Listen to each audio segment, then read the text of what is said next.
Hello guys, हमारे YouTube channel study point में एक बार आपका फिर से स्वागत है। आज हम लोग क्वाड्रेटिक इक्वेशन की एक्सरसाइज 4.2 करेंगे, जिसमें हम उसका 5वां क्वेश्चन लगाएंगे। क्वेश्चन है, एक समकोण त्रिभुज की ऊंचाई इसके आधार से 7 सेंटीमीटर कम है। यदि कर्ण 13 सेंटीमीटर का हो तो अन्य दो भुजाएं ज्ञात कीजिए।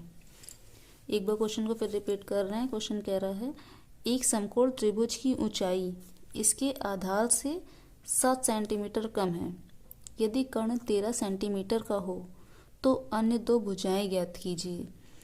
तो हम मान ले रहे हैं, अगर हम मान लेते हैं कि इसका जो आधार होएगा वो x होए तो ऊंचाई x-7 हो जाएगी।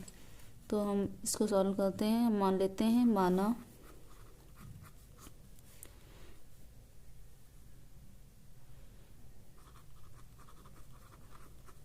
समकोण त्रिभुज का आधार बराबर x सेंटीमीटर है, तो ऊंचाई 7 सेंटीमीटर कम है। तो ऊंचाई मेरी हो जाएगी x-7। कह रहा 7 सेंटीमीटर कम है आधार से, तो x-7 सेंटीमीटर।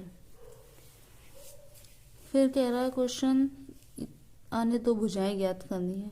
तो हम जानते हैं जो समकोण त्रिभुज का होता है, कर्ण बराबर होता है आधार का स्क्वायर प्लस ऊंचाई का स्क्वायर। ये हमारा फॉर्मूला होता है।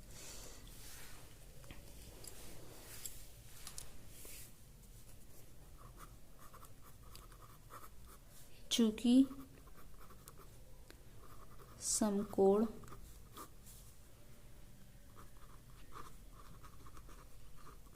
त्रिभुज में होता है कर्ण का स्क्वायर बराबर आधार का स्क्वायर प्लस ऊंचाई का स्क्वायर।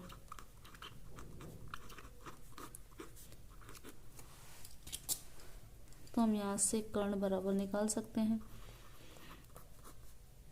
कर्ण बराबर हो जाएगा अंडर रूट में आधार का स्क्वायर प्लस ऊंचाई का स्क्वायर। इस पे ब्रैकेट चढ़ जाएगा। तो कर्ण की वैल्यू हमको दे रखी 13 सेंटीमीटर, यानी 13 सेंटीमीटर इज इक्वल टू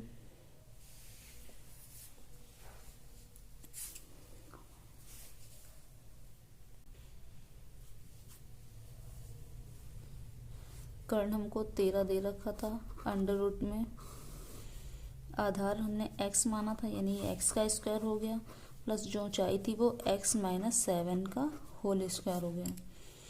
अब दोनों पक्षों में वर्ग करने पर, दोनों पक्षों का वर्ग करने पर जब हम इसका स्क्वायर कर देंगे तो मेरा अंडर रूट हट जाएगा। तो यहाँ पे हो जाएगा 13 का स्क्वायर और यहाँ बचेगा x स्क्वायर प्लस x-7 का होल स्क्वायर। अब 13 का स्क्वायर होता है 169, ये हो जाएगा x स्क्वायर। इसमें x-7 का होल स्क्वायर खुलेगा तो आएगा x स्क्वायर प्लस का 7-7 जा 49 माइनस का 7-2 जा 14x। अब इसको 169 इज इक्वल टू ये x मिलकर 2x स्क्वायर हो जाएंगे, माइनस का 14x और ये हो जाएगा प्लस का 49।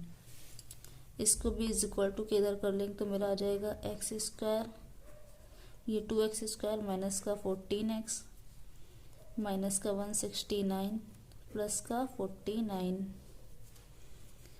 Is equal to 0।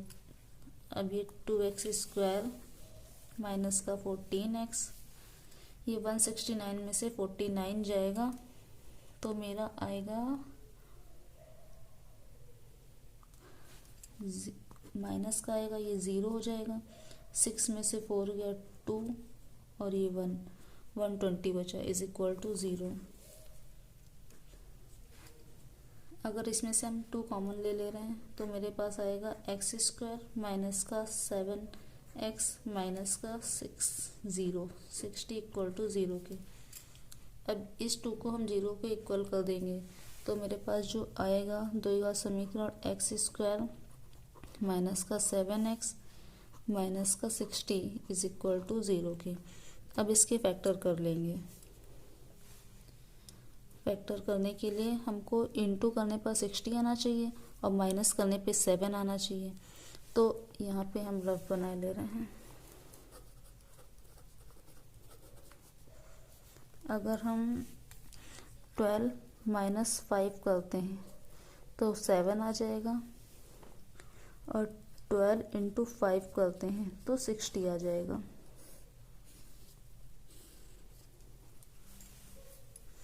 तो इसको हम खोल लेंगे तो एक्स स्क्वायर एक्स माइनस का 60 इज इक्वल टू 0 की। तो अगर हम 12 माइनस 5 करते हैं तो 7 आ जाएगा, इंटू करने पर 60 आ जाएगा। ब्रैकेट ओपन करेंगे तो मेरा आएगा एक्स स्क्वायर माइनस का 12x प्लस का 5x माइनस का 60 इज इक्वल टू 0। अब इसमें से हम x को कॉमन ले लेंगे तो मेरे पास आएगा x माइनस का 12। यहाँ पे हम 5 कॉमन ले लेंगे तो मेरे पास आएगा x माइनस का 12 इज इक्वल टू 0। इन दोनों में से x माइनस 12 को कॉमन ले लेंगे तो मेरे पास बचेगा x प्लस का 5 इज इक्वल टू 0 के। अब यदि हम x माइनस 12 को 0 के इक्वल रखते हैं तो x बराबर मेरे पास 12 आ जाएगा। और यदि हम x प्लस 5 को 0 इक्वल रखेंगे तो मेरे पास आ जाएगा x बराबर माइनस का 5।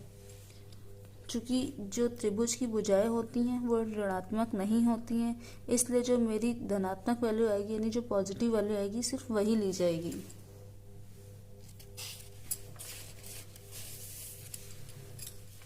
तो हम यही लिख लेंगे, परंतु त्रिभुज की भुजा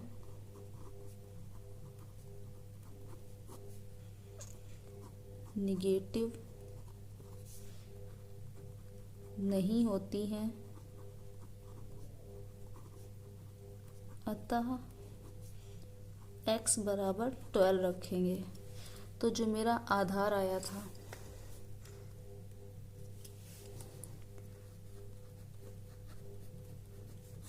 आधार हमने माना था x मतलब कि आधार जो आया था तो हो जाएगा मेरा 12 सेंटीमीटर और जो हमने ऊंचाई मानी थी वो मेरी थी x माइनस की 7 यानी x आया है 12 और माइनस का 7 तो ये मेरे पास आ गया 5 सेंटीमीटर। दोनों भुजाएं मेरी आ गई हैं। एक बार क्वेश्चन को रिपीट कर दें। क्वेश्चन कह रहा था एक समकोण त्रिभुज की ऊंचाई उसके आधार से 7 सेंटीमीटर